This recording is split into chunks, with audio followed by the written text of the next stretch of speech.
Saudi প্রবাসীদের যে সতর্কবার্তা দিল দূতাবাস। সৌদি আরবে অবস্থিত বাংলাদেশি প্রবাসীদের অপরাধ বিষয়ে অভিযোগের ক্ষেত্রে সতর্কতা অবলম্বন করতে বলেছে রিয়াদের বাংলাদেশ দূতাবাস।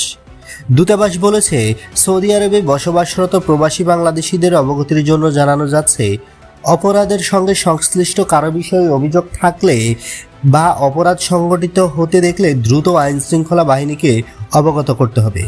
প্রয়োজনে জরুরি সেবায় হটলাইন নম্বরে 999 ও 9191 যোগাযোগ করতে পারে।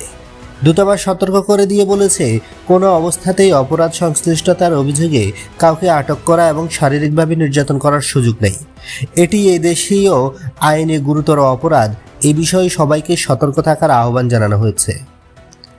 বন্ধুরা, নিত্য নতুন এক্সক্লুসিভ খবরাখবর সবার আগে পেতে আমাদের ইউটিউব চ্যানেলটি সাবস্ক্রাইব করে পাশে থাকা বেল আইকনটি অন করে দেওয়ার অনুরোধ রইল।